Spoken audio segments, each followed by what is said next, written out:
The following takes place immediately after an earthquake in Anchorage, Alaska. The setting is fictional. The need for disaster preparedness is not.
Are you Rhonda? Yes? I met you in Fremont, California. Rudy? Yeah. Oh, yeah. I remember. I met you in Fremont, California. Your aunt taught for the School of the Deaf in Fremont? Yeah, that's my aunt.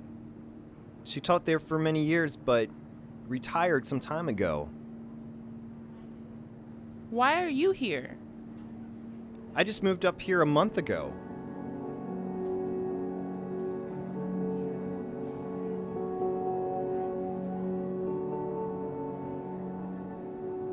I moved here from San Francisco right after that horrible earthquake in 1989. I learned so much from that experience. It helped me to be more prepared for any disaster. Thank goodness, it helped me keep calm through this one. What do you mean? Well, I was watching TV with my son, and I felt this shaking.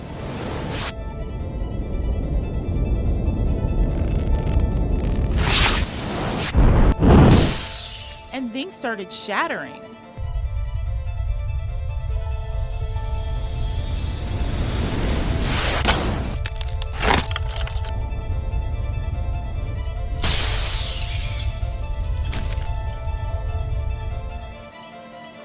And the shelves fell over.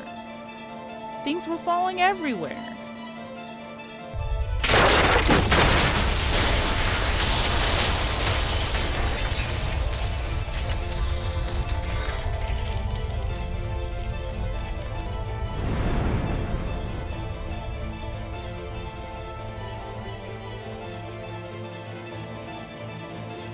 My wheelchair fell over, and I had to pull it back up with my cane. And then everything went black. Wow. I was lucky to have my cell phone in my pocket, so I texted my neighbor and asked for help. We had to find the radio. It was dark, but I remember that my cell phone had a light on it. So we used that to find the radio and used it to find a shelter. Luckily, I had my emergency kit with me, and we came here to the shelter. Wow. Seems you learned a lot from that experience. I'm glad you planned ahead. That's excellent. I needed to plan ahead. It's important. It really helped me feel safe during a disaster.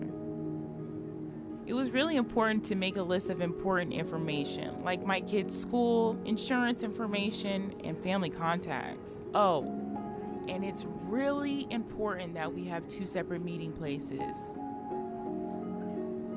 so that in a disaster, my family knows where to find us.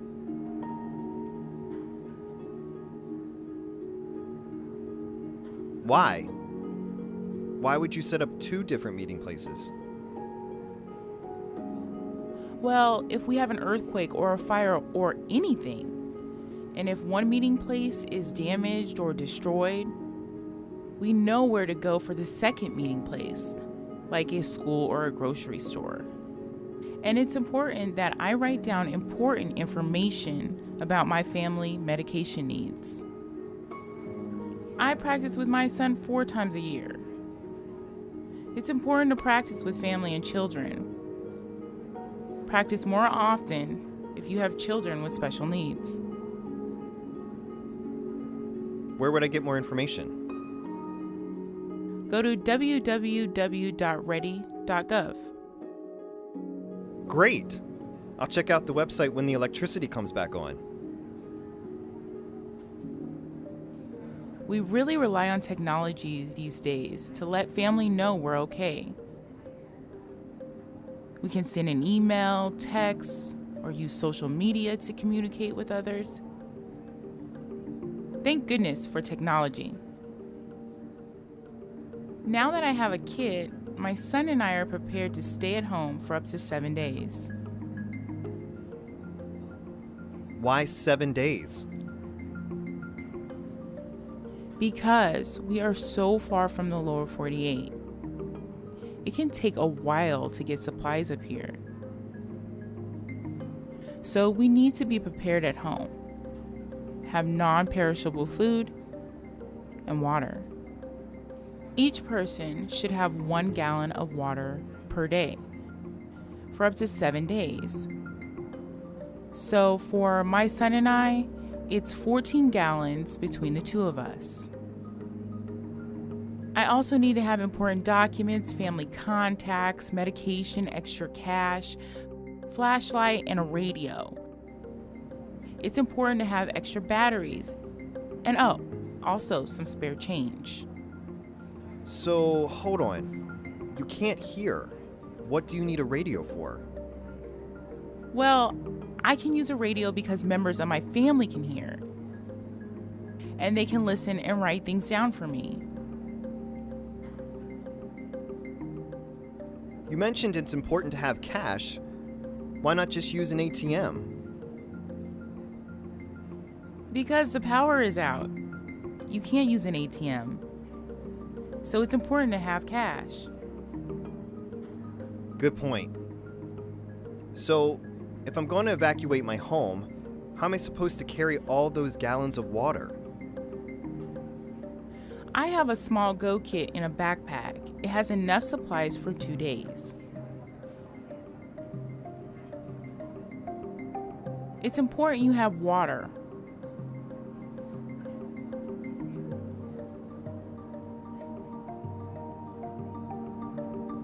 Also a flashlight with batteries, and don't put the batteries in the flashlight, but on the outside. A first aid kit, something easy to carry. Some food, something that will last.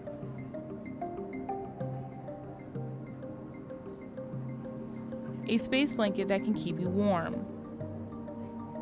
It kind of looks like aluminum foil.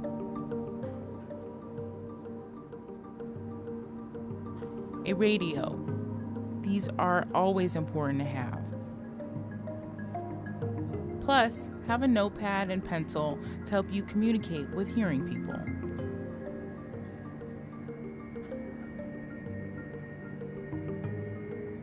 And there you have it. So, where would I get this list of supplies? Go to www.muni.org/OEM, which is the Office of Emergency Management. Thank you for your time explaining all this. Next time, I'm going to be prepared. You never know when this will happen next. No problem.